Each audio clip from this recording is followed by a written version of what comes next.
दिनै 19 नं चिरांदुवार समष्टियाव बिपिएफनि गोहोआ दिनै एके 100% दुर्बल जाबाय दिनैहाय 1230 जोंहा गुबुन गुबुन दोलोनिफ्राय जोंनि बे जयनिं हाबाफारियाव बाहागो लाफैदों आं खोब गोजोननाय मोनदों आरो फैगौ समावहाय जोंहा लकसभानि बिसायख'थियाव निश्चय बिथांमोननि मैखोम बिहोमा बिथांमोना निश्चय लागोन आरो जोंनि एमपि बिसायख'थियाव लकसभा बिसायख'थियाव जोंनि इउपिपिएलनि बिजाथि एनडिएनि बिजाथि बे बिजाथिया 100% देरहागोन आरो बयनिख्रुइ बांसिन भर हरनो हागोन आं बेखौ मिजिं खालामो आं खोब गोजोनथावना बाथ्रा होननानै आङो दिनै फोरमायगोन जोंनि 14 नं चिरांदुवार ब्लक कमिटि इउपिपिएलनि बानजायनायाव जोंहा दिनैहाय नैबे राइन' स्पर्टिं क्लाब काम लाइब्रेरिनि गेवलां गेलेग्रा फोथाराव मोनसे ग्रेन्ड जयनिं सेरेमनि जों हाबाफारि लादों बे हाबाफारियाव जोंहा 1230 जोंहा सा बिपिएफजों लोगोसे गुबुन गुबुन दोलोनि बिबानगिरिफ्रा जोंनि दोलोआव दिनै हाबफैदों खोब गोजोनथावना बाथ्रा आरो बिथांमोनखौ आङो गोसो गोरबोजों आं बरायबाय आरो बे हाबाफारियाव जोंनि बिटिआरनि गाहाय मावफुं सोद्रोमा आथिखालनि इउपिपिएल दोलोनि जा आफादगिरि मानब गेदेर प्रमद बर' बिथाङा बाहागो लाफैदों जोंनि बिटिआरनि इएम रनजित बसुमतारी बिथाङा बाहाय बाहागो लाफैदों जोंनि मोनसे समनि जोंहा एमएलए जा सन्दीप बसुमतारी बिथाङा बाहाय बाहागो लाफैदों आरो जोंनि एक्ट्रेस नं सिले समाजनि जा एमएलए जयन्त बसुमतारी बिथाङा बाहागो लाफैदों आरो गोबां जोंनि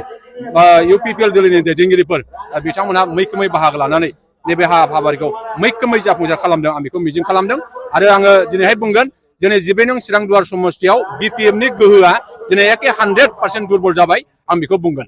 दिनैनि जयनिं हाबाफारिया जिल्ला हिसाबै लानाय जादोंना चिरांदुवार दिनैनि बे जयनिं हाबाफारिखौ जोङो 14 नं चिरांदुवार समष्टि हिसाबैसो जों लादों आरो बे समष्टिनियाव दिनैहाय 1230 जोंहा गुबुन गुबुन दोलोनिफ्राय जोंनि बे जयनिं हाबाफारियाव बाहागो लाफैदों आं खोब गोजोननाय मोनदों आरो फैगौ समावहाय जोंहा लकसभानि बिसायख'थियाव निश्चय बिथांमोननि मैखोम बिहोमा बिथांमोना निश्चय लागोन आरो जोंनि एमपि बिसायख'थियाव लकसभा बिसायख'थियाव जोंनि इउपिपिएलनि बिजाथि एनडिएनि बिजाथि बे बिजाथिया 100% देरहागोन आरो बयनिख्रुइ बांसिन भर हरनो हागोन आं बेखौ मिजिं खालामो लोगोसे जोंहा दिनै खोब गोजोनथावना बाथ्रा नैबे जोंनि 14 नं चिरांदुवार समष्टियाव जा बिर सिलागां बसुमतारी मेम'रियेल मिनि स्टेडियाम नैबे जोंहा राइन' स्पर्टिं क्लाब काम लाइब्रेरिनि गेवलां गेलेग्रा फोथाराव बेखौ जोङो लुफुंनो दिनै सिगांदों आरो बेल' नङा जोंहा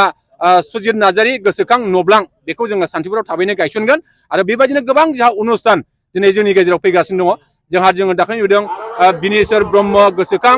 नलेज सेन्टार बेखौबो जोङो अलरेडि जोंनि समष्टियाव मोनबा जोङो दाखालि गायसनखांबाय आरो बेबायदिनो गोबां माखासे अनुस्थानफ्रा जोंनि गेजेराव जानो फैगासिनो दङ आं आसा खालामो साफ्रोमबो रायजो राजाया बेबायदि गोख्रों खामानि मावनायनि थाखाय जोंनि गोबां बेबायदि माखासे आसनि लानानै खामानि मावनायनि थाखाय जोंनि गुबुन गुबुन दोलोआ दिनै जोंनि इउपिपिएल दोलोआव दिनै जयनिं जादों आरो फैबाय थानाय समाव जोंनि बे गोहोखौ जोंनि सक्तिखौ जोंनि आखायाव दोनबाय थानो थाखाय जोंनि साफ्रोमबो रायजो राजा दिनै मदद होगासिनो दं आं बेखौ मिजिं खालामो